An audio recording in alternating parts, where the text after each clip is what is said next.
I'm honored today to have Josh Konigsberg on the podcast.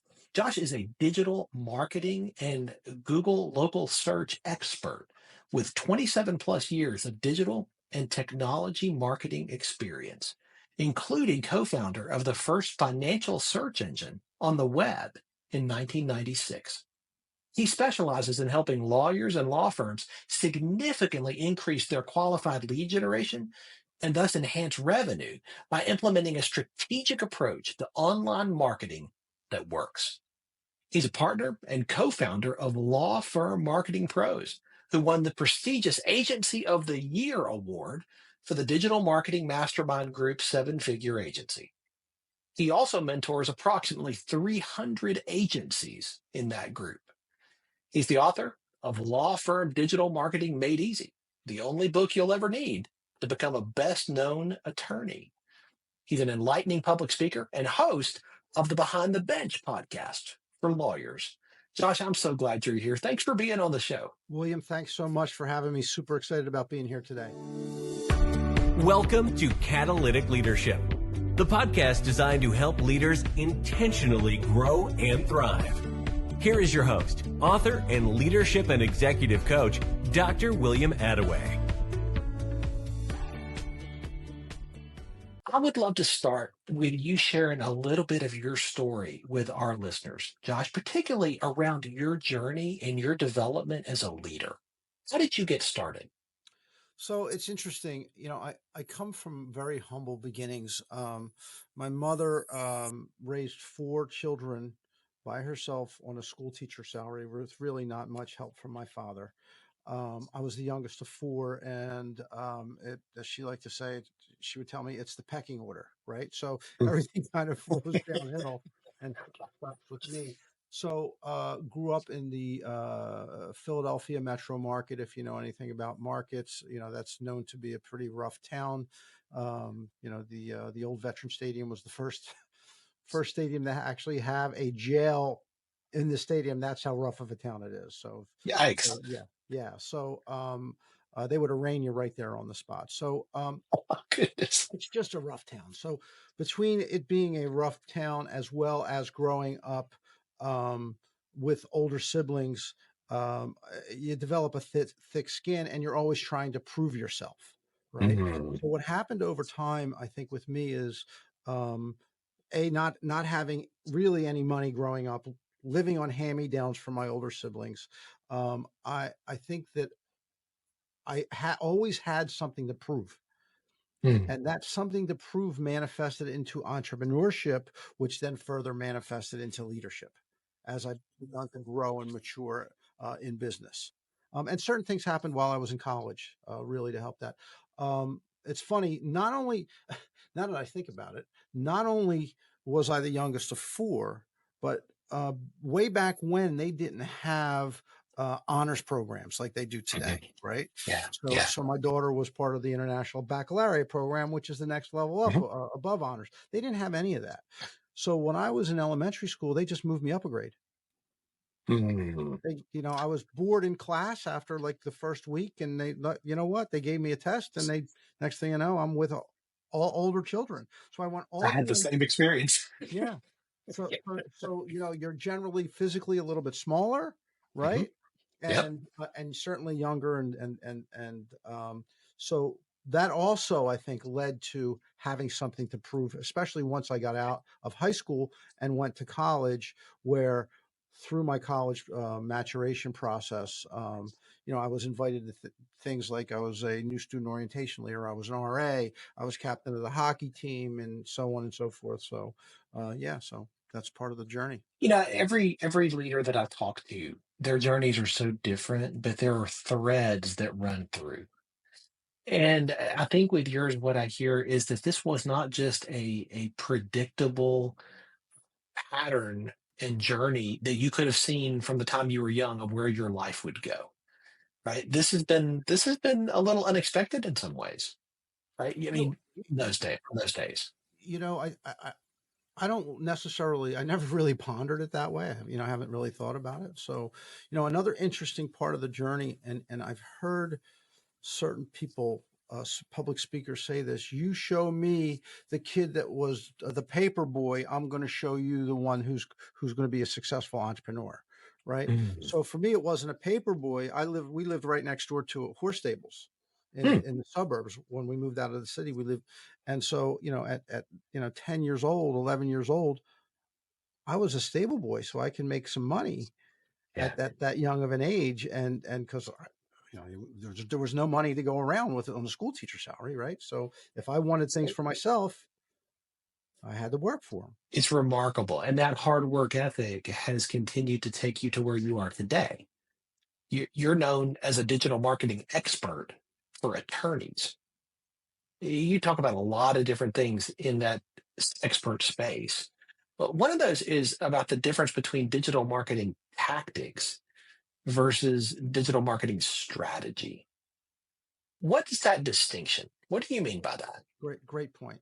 So, and I use this as a competitive differentiator when I'm talking to potential clients for law firm marketing pros. Most digital marketing agencies, especially outside of seven-figure agency, they take a tactical approach to marketing. And what Mhm. I mean by tactical is the tactic is you need better social media, or you need better SEO, or you need PPC. Mhm. And in my opinion, and I've only been doing this for 14 years, my opinion is that it should be a strategic approach, and the strategy should be this: you want to create an online omnipresence. And if you're a personal injury firm and or a criminal defense firm, most often they will have an offline marketing presence. So you need the synergy with that. So you want an omnipresence so that everywhere your potential customer looks, they see you. They Mm. find you and see you. But then when they find you and see you, you need to be in a category of one. And it's my job as a marketer to help put you in a category of one. And what I mean by a category of one is this. So on almost every single business transaction, and you remember, at every moment of every day, all of us are in some stage of the buying cycle for something, right? Yes. So the four choices that we have as a consumer is: I can do business with you, I can do business with your competitor, I can do it myself. And in law, that's called pro se, which is a yuck, right? Or I can do nothing at all and stay in a bad marriage, right?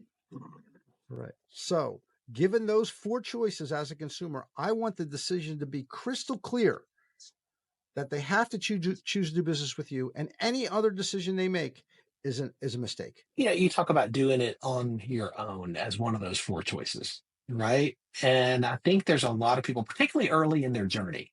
Maybe they're, an early stage firm. Maybe there's a solo practitioner. They're like, I don't really have the resources to invest in that and do all the other things I want to do. I'll just figure it out on my own. I'll figure out how to build the plane while I'm flying it. Mm-hmm. When you hear somebody say that or express that, what's your response?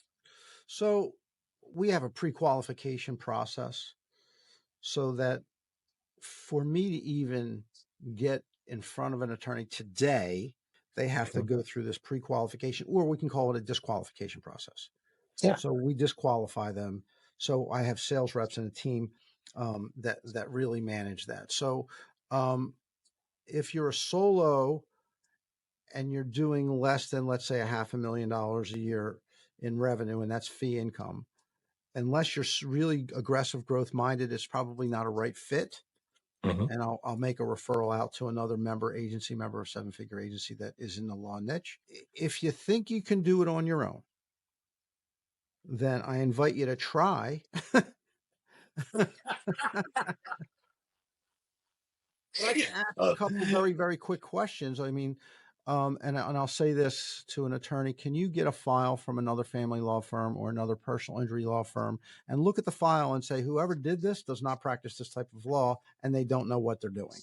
Okay. The most common, by the way, probably is estate planning, Yep. because, oh, I could just do research online and go to chat GPT and blah, blah, blah, until guess what? Until there's time to settle estate. Now you're in estate litigation. And so if you thought pre-planning was expensive, go through some estate litigation, right? So the Google algorithm is changing. We know they're tweaking it 3, 4, 5, 6 times a day, sometimes more. We know that the core algorithmic updates used to be 1 or 2 a year. Now it's as many as 10 or 12. So that's from an SEO. PPC, if you want to do paid ads on your own, I wish you luck with that.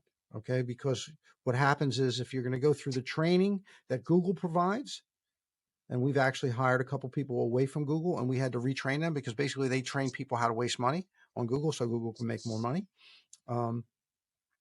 Of all of the things that you can do on your own, most likely they will choose social media. And social media is the organic social media is the least converting of all types of digital marketing, right? So in some cases I'll see, well, we'll do our social media. You know, my sister's husband's niece just graduated from college and they're going to do it for us, right? So Yeah. right. So and then you'll see newsletters, you know, electronic newsletters. And what I see there most often is they do a couple and then they get busy and they stop. So there's a lack of consistency and they don't have any real mechanism to build their database. So basically, they're right. So it's like your social, they don't realize with organic social media, when they put a post up is 1 to 2% of your 100 followers are going to see it. And they already know who you are. That's right. Yeah. Right. So That's right. So it becomes a consultative and educational process for me when I run into someone like that. And so, Yeah, I love that. I want to add to one other thing about the strategy that's really, really important. So again, most often what I see is, so we have this strategy, we want to put them in a category of one, but what's lacking is there's not a real structured, cohesive marketing system that they're using, or most of my competitors don't know or haven't thought of that. They don't have a marketing system, and without a marketing system, you can't get a consistent flow of qualified leads that are easily convertible to clients week over week, month over month, and year over year. And that's one of the other problems that I see. You really illustrate the power of a professional, somebody who's bringing their expertise to bear. And working with attorneys, you would think they would understand this on an intuitive level, because they would say, well, you know, I went to school a very long time. I'm educated and experienced, and I bring that expertise to bear for you to help you with your problem. And yet it's very difficult to see the whole picture when you're in the frame. And so often, I would imagine they, like every other business owner that I talk to, gets into a point where they can't see what they can't see. Well, it's not only that, William, and that's a really good point.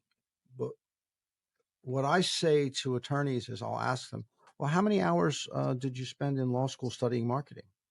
The answer is 0. That's good. Right. Right. So, you know, here I am, a lifelong entrepreneur, degree in communications, been marketing since I graduated college and doing sales even before that while I was in college.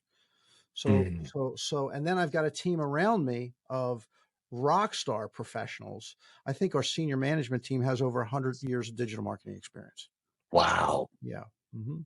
And so they all bring different talents and expertise to the table. What I like about that, by the way, is when I get in these Zoom meetings with the team, I'm the dumbest guy in the room. That means you've hired well. That's right. Or selected good partners, etc. So that's it. I want to be the dumbest guy in the room. That's right. Right. With the people that I'm associating with, because that means I have opportunity for growth here. Right. I can learn. And that means I put together a team that's going to accomplish far more than I ever could on my own. And that's exactly how business owners and lawyers need to look at their marketing. Yes. Right. So we took over an account about a year ago that one of the partners, and he was really smart, but he was doing it all. Not only was he managing all his cases, but he was trying to do their SEO. He was doing their social media. They were not doing any paid ads. He was trying to figure out local service ads, trying to put together a newsletter. I'm like, you're going to burn out. I mean, yeah, you know what? You've done a pretty good job considering what you're doing, but you got to make a decision. Do you want to be a lawyer or do you want to be a marketer? There's a sticky note that I keep on my left monitor. I've had it there for years. And it's a question that I need to see every day. And the question is this the absolute best use of my time right now? Mm-hmm. Yep. I need to see that. because that helps me and prompts me to, if the answer to that question is no, then what I'm doing needs to actually be handed off to somebody else. That's right. That's right. Yeah. And as we grew and began to scale, the first thing that I did was I brought in an administrator to handle all of the billing and invoicing and credit card processing and dealing with the bookkeepers and the accountants. And it's the first thing I did, because that is non-revenue producing activity. And that's what I call it. Yes. For me, I don't want to do anything that's non-revenue producing, Yes. because it's my job Absolutely. to make it rain, right? That's right. That's exactly right. 100%. And I think that's why you have the reputation that you have as a digital marketer for law firms. You guys stand out. You stand out because you are different. You create your own category, so to speak. And you talk about such practical things. Like I've heard you stress the importance of somebody answering the phone at a law firm 24/7. How important that is. You ever get pushback on that? Yeah, occasionally I do. Occasionally I What? do, and it doesn't make sense to me. So, it's almost as if they don't want the stress of having to pay for and monitor an outside service, right? So, and is it worth it? Am I really losing leads? And I try, we actually lay out the recent Harvard study and all that. I actually put it into a slide deck for them. And so again, that's a right fit. Okay. So if I'm going to be held accountable for your marketing and I'm going to drive qualified leads and you can't convert them, we're probably not a right fit. 100%. So do you want to achieve your goals or don't you want to achieve your goals? It's this or that, right? So, and I could go on about intake and talk about intake and the problems we see with that. When the owner's wife's girlfriends are answering the phones, but they're not really doing the job that they probably should be, and that's part of what you run into, right? And so, look, this person, you got to listen to these phone calls. Well, we don't record calls. Well, if you're not recording your calls, how do you know whether they're being managed properly, or what areas of improvement you can potentially make to increase your conversion rate? Because that's one of the questions I ask early on. What's your conversion rate? Well, for your type of law, I normally see 40 to 60%. For this other type of law, I'll see 70 to 90%. You're in that type of law, but you're only at 40%. What's the problem? Oh, shitty leads. Well, no, it's not shitty leads. Yeah. You can't tell me, it's like it's like Glenn Ross, right? The leads suck, right? No, they don't suck. Okay. You can't tell me somebody's typing in estate planning attorney in Kalamazoo and they're not a good lead for estate planning attorney. Now, not everybody is necessarily has an estate, right? But that's something that needs to be vetted out. So I've actually heard recordings where the person answering the phone said, "Oh, well, you're too far away. You probably should call somebody else." Well, who are you to make the determination how far someone's willing to drive to meet with your expert, even though they can't use that term, with your expert attorney, right? So can you imagine? So we call it the client rejection department. Seriously, right? We're not qualifying anymore. We're just dismissing. So, yep.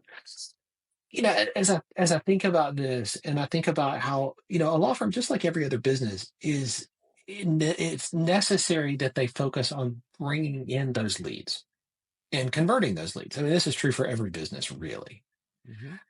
It's like, are there things that you recommend that, hey, if you could just do one thing, you could just take one next step, one action, what is one thing they can do that's going to make a difference when it comes to increasing leads and conversions? It depends upon the type of law and the size of the firm. So if you're a solo practitioner, you've got to continue to attend those networking events, right? You've got to continue your BNIs, and you got to go to every networking breakfast that you can and the cocktail parties. I've got 2 coming up on the same day later this month that are personal injury attorney networking events where they've got all the, the doctors are going to be there, and the diagnostic companies and all that. Outside of that, there's a ratio of what percent of your budget should be invested in digital marketing. So there's a percent of your fee income. And then of that, there's a percentage that should be spent in digital versus branding. And that changes over time as the law firms grow. So that if you're less than $3 million, it's 80-20. From, let's say, 3 million to 6 or 7 million, it's going to be 60-40. And then anything over 7 million, it's going to be 20% digital, 80% branding. So because the focus should be on something else, and the focus should be on less than 3 million is really client acquisition. Okay. Next stage, your focus really should be on building the right team. Now that you've got all this revenue coming in, you can really invest in the top quality management and personnel that you need. And you've touched on this several times already, but the importance of evaluation as part of your growth process. Experience does not make you any better. Evaluated experience is what makes you better. So well And said. whether it's listening to the phone calls, right, and evaluating, hey, boy, that was a swing and a miss, or hey, home run, keep doing that. Like that type of evaluation happening at that level, or happening at lead acquisition and conversion level, right? Yeah. Like, and thinking strategically across the whole organization, like, are we moving in the right direction? What's working? What's not? What do we need to do better? Evaluation seems to be a part of what you do in the service you provide for your clients and helping them to really evaluate, not just based on their feelings or their gut or anecdotes, but based on actual data. Yeah. So great question and great point. So the data points, some of them are really crystal clear. We know that, right? Some of them I want to say are vague, and the vagueness I'm going to talk about has to do with attribution. So and the attribution is based upon the customer journey. Right? So what does the customer journey look like today versus 5 years ago versus 10 years ago? Right? So I can tell you in law specifically that the market has rushed to us since COVID, because prior to COVID, attorneys are notoriously slow with technology. So I didn't know that until we focused on the niche. So the attribution problem is there are so many touch points in the process for the customer to ultimately become the client, right? And what do those touch points look like? So, I'll tell a story about a client who had a consult come in off of paid ads. They have their normal follow-up automations, right? So touch, confirm. It's called a PNC, potential new client. The PNC was a no-show. We all do that, right? They have their automated follow-up. Sorry, you missed our meeting. Please reschedule. Touch, phone call. Absolute ghost, right?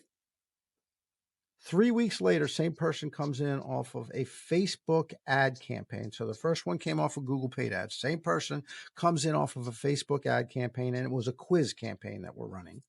They come in through the funnel, they book through the automation, they show up for their consult, and they retain the attorney.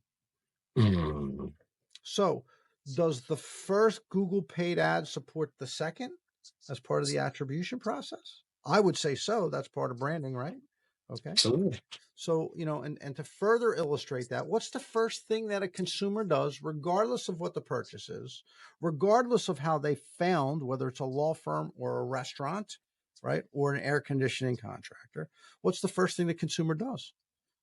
They go online and check you out, right? Google. That's it.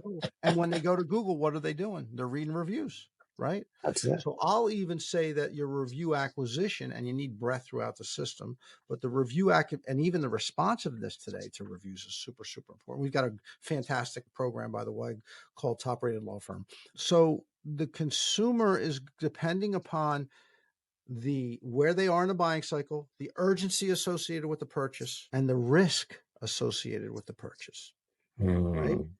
And so let's talk about that. We'll determine how deep they go into the review process, whether that review process is just reading Google reviews, going to Yelp or other generics, right? Or going to verticals like FindLaw and Justia and lawyers.com and Super Lawyers and all that. right? And if you're doing your marketing properly and you're retargeting them as they're going through this journey, right? And ultimately they could come in through a retargeting ad and engage that way. Again, where does the attribution go, right?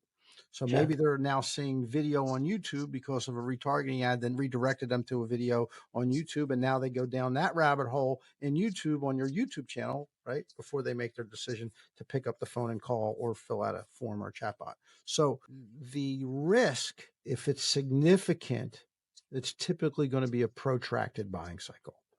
So I'll give a couple of different examples. Okay. I have a legacy agency client that's a plastic surgeon. What's the risk associated with a woman getting a facelift? Pretty significant, wouldn't you say? I mean, if it doesn't go well. Right. So there's two risks. There's actually three, but it's A, right? What am I going to look like after? Right. B, there's a financial risk. It's not inexpensive, right? Do you want to go with a low cost provider on a facelift? I don't think so. I wouldn't recommend it. Okay. And the other risk is downtime, right? How long am I going to be out of work? How long am I going to be able to, how long do I need to stay in my house before I can actually show my face somewhere? Right. So all those are factors in making that decision. Now let's flip it over to law. Family law, protracted buying cycle, right? Why? Well, because argument makeup, right? Unhappy marriage, things are good unless there is a triggering event. You're walking a spouse and God forbid there's an abuse situation, right? So, and that's one of the other reasons why you want to have 24-hour answering, because I'm picturing the woman in her car or in the bathroom on the phone. She's been abused, right? You need to answer the phone, and you need to answer the phone with empathy, right? That is a long, unless those events are happening, it's a long decision. It's a serious decision, right? Some people will just stay in a bad marriage, right? Yeah. So that versus criminal defense. And typically criminal defense is a much shorter buying cycle, even though, and by the way, the risk associated with a family law is I got to split up half my stuff. I've got kids. What's going to happen with the kids? What's going to happen with the kids if my spouse meets someone else? Is my daughter going to get abused? Is my son going to get abused, et cetera, et cetera? All those things are factors as that come into play. So that risk is significant. And even more so now when you get into a child custody battle. I won full custody of my kids. I understand the risk. And it is a serious matter. Okay. When your children are in potential harm's way. Okay. Let's now flip to the criminal defense. Okay. Let's just say my son, he's got his driver's license. He's underage. He's out at a party and he gets a DUI and he's 18 years old and he's in county lockup with real criminals. I get a call from county lockup at 2 a.m. How long is my decision-making process in selecting a criminal defense attorney to get down to the jailhouse to get my son out of county where he's in real danger? Measured in seconds. Yeah, it's 10 minutes, right? Let's just 5 to 10 minutes. It's Google reviews, open. Oh, that guy's closed. He's got the best reputation or he's closed. I'm not calling him. He's closed. Yep. Right? Moving on. You need to be open 24/7, right? And you need to have somebody answer the phone. Hello. Yes. Right. Yes. So good. So the risk associated with that is significant, right? But at the same time, and by the way, how much am I willing to pay? Here's the Amex card, right? Right. So that is all part of the psychology. And I like to say this, I haven't said it yet. A big part of marketing, large part, is leveraging the psychology of consumer behavior so you can monetize it, right? Oh, that's well said. Thank you. Josh, you have to lead your team and your business at a much higher level today than you did 5 or 10 years ago. And that same thing is going to be true 5 years from now. How do you stay on top of your game? How do you level up with the skills that your team and your clients are going to need you to have in the weeks and months and years ahead? Well, it's Stephen Covey. You got to sharpen the saw, right? It's reading books like Catalytic Leadership, right? So it's attending the right conferences and being part of the right groups and organizations like a 7-figure agency, okay, and surrounding yourself with the right mentors. So I'm part of a couple different masterminds, and one of them is a marketing mastermind in Miami. Only 8 people in all of South Florida have been invited to this group. Actually, our joint friend, Josh Nelson, used to be a member of this group. No one has all the answers, right? So we can expose ourselves to mentors, and some of it's just podcasting. It's listening to the, I personally love Ed Milet. I think he's absolutely. depending on what I'm in the mood for, not so much as leadership as Patrick Ben David, right? Love him as well. Yes. So, Fantastic. So, and there's obviously other fantastic leaders out there. So some of it's, I don't want to say it's natural, but again, it's hiring the right people. It's getting the right systems and procedures in place, EOS, and then it's just entrusting. Yes. Right. So. And empowering. That's right. That's right. So, and if you have the right empowerment tools in place. So one of the things we've done is we've been very transparent with our team. Our plan is to sell this. Maybe it's 5 years from now. So we've actually built a model for every employee, whether it's management or whether it's support team, whether it's North American or non-North American, whereby when we sell the agency, and that might be 5 years, it might be 10 years, we don't know, right? You are getting a percentage of the sale. There's no stock ownership, but you get a percentage of the sale. And that percentage increases each year you're with the company. Oh, wow. Right. And if we have a 3-strike policy, right? For, so if you get written up more than once in a 12-month period, the clock starts over. How's that for motivation? That's motivation. and look, at the end of the day, it's really just behavior modification. So we've got a fantastic behavior modification. I can't dock your pay. I'm not going to do that, but we need you on your game. Because how many digital marketing agencies are knocking on my attorney's doors every day? That's right. And saying, hey, law firm marketing pros doesn't know what they're doing. Look at this. And they're fudging the data. We see it. So good. Is there a book that has made a big difference in your journey that you would recommend to the leaders who are listening? Hey, if you haven't read this, check this one out. So many. I mean, in terms of leadership, wow, so many good books. I focus mostly on marketing type books. That works too. Yeah, I'm going way back in time.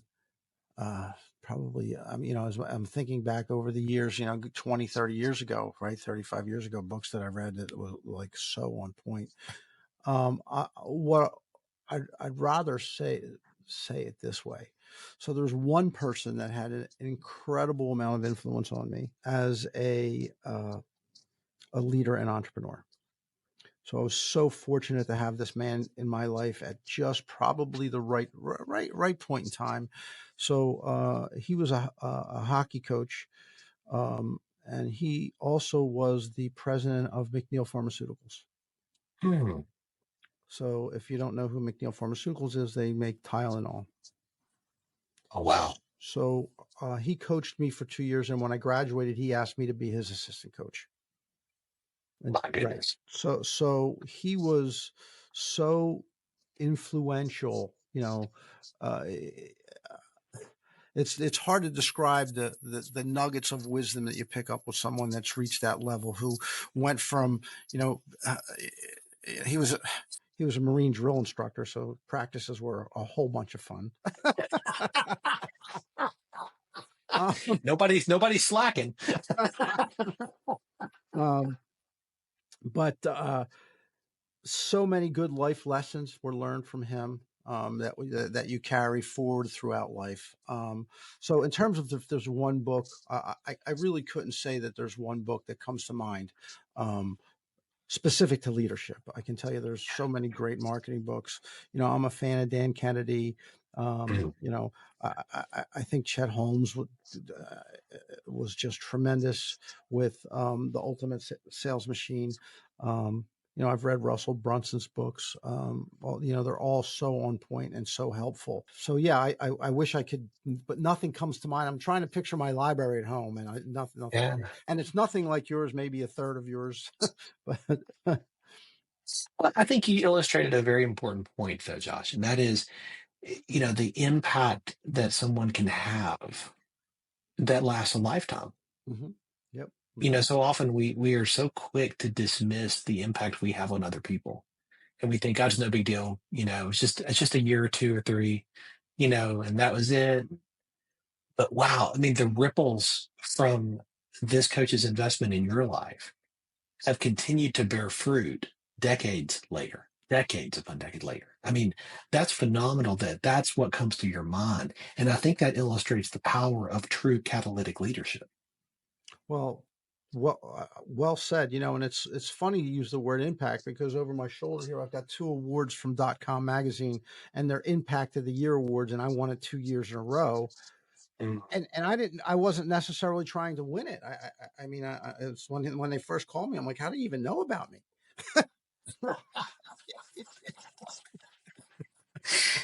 That's awesome. Yeah. So to me, being able to pay that forward and have impact, and I've been involved in coaching since then, and on and off, and on different levels, and been a mentor to some of my children's friends over the years. And it's funny, there were multiple situations with my daughter's girlfriends that they were, for one reason or another, there was no father figure in their life, and it's as if I became a surrogate father to probably 4 or 5 young women who were just needed some guidance, and so to see them grow and mature, something as simple as that, and blossom into wonderful young women.